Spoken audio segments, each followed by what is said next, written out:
আপনারা জানেন গত 23শে নভেম্বর থেকে বাংলাদেশ জাতীয়তাবাদী দলের চেয়ারপারসন সাবেক 3বারের প্রধানমন্ত্রী দেশনেত্রী বেগম খালেদা জিয়া এভার কেয়ার হসপিটালে চিকিৎসাধীন আছেন এবং গত 27 তারিখ থেকেই তিনি ক্রিটিক্যাল কেয়ার ইউনিটে চিকিৎসাধীন আছেন এবং ওনার চিকিৎসার বিষয়ে কয়েকদিন পূর্বে মেডিকেল বোর্ডের পক্ষ থেকে একটি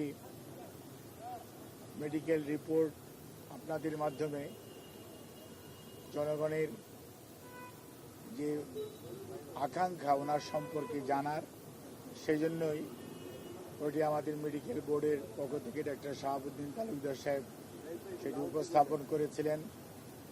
কাজেই সেই মেডিকেল বোর্ডে মোটামুটি এথিক্যালি যেটুকু একজন রোগীর চিকিৎসার ব্যাপারে ডিসক্লোজ করা যায় সেই অনুযায়ী ওনারা কথা বলেছেন এবং আজকেও আমি আপনাদের মাধ্যমে দেশবাসীকে অবহিত করতে চাই এবং দেশের মানুষের কাছে মহান রব্বুল আলামিনের কাছে দোয়া করার জন্য আহ্বান জানাতে চাই যাতে দেশনেত্রী বেগম খালেদা জিয়া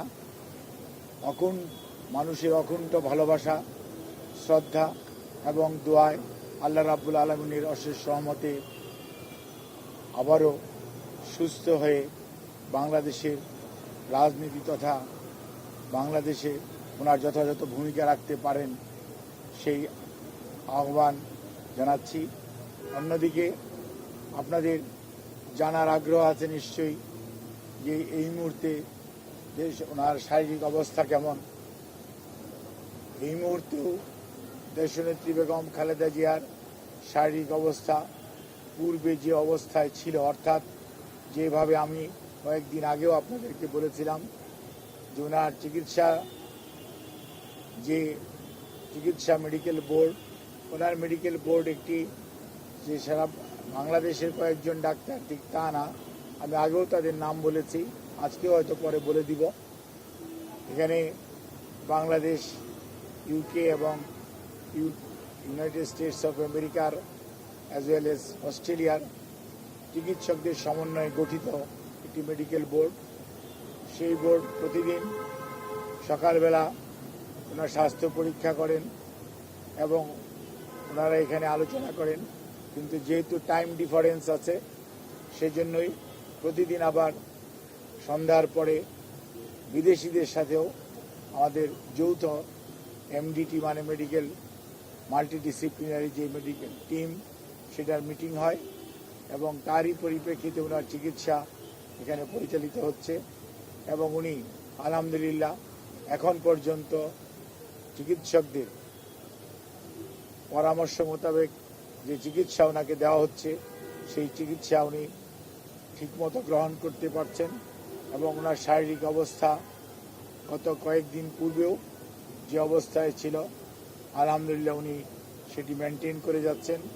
সেজন্যই চিকিৎসক সহ ওনার সাথে সম্পৃক্ত সবাই, আমরা যারা এই হসপিটালের চিকিৎসকরা সহ সবাই অত্যন্ত আশাবাদী যে ইনশাআল্লাহ দেশনেত্রী বেগম খালেদা জিয়া ধীরে ধীরে সুস্থ হয়ে যাবেন।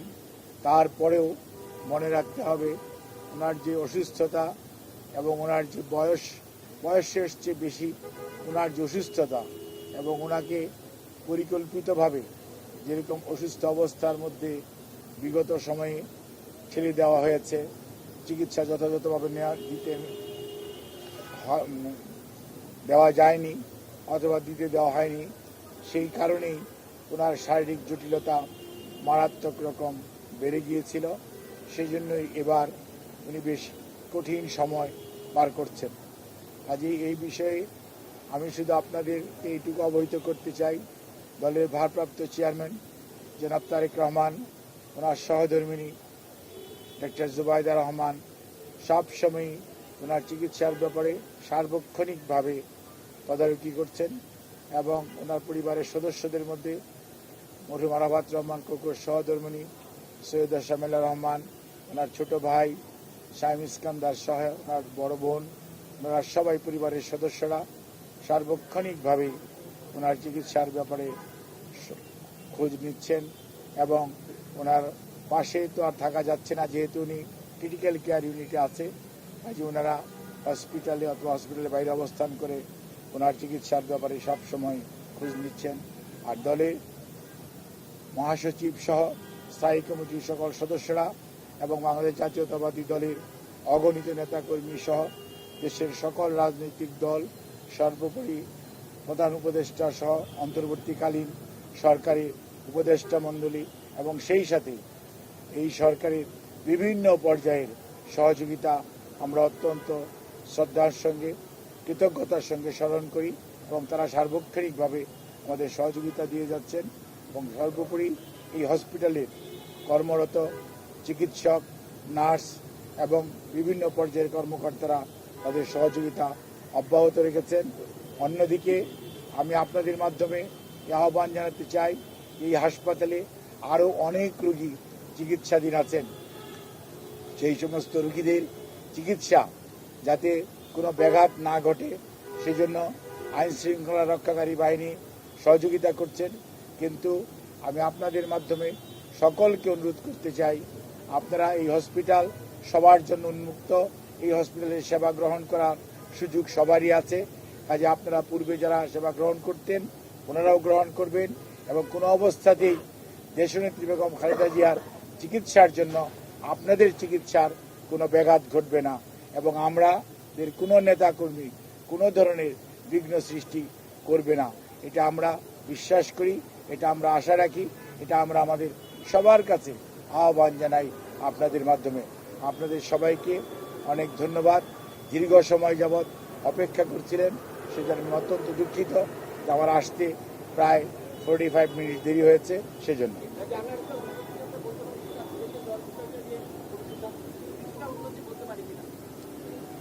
ওনার অবস্থা স্থিতিশীল আছে এটা বলতে পারে। ধন্যবাদ।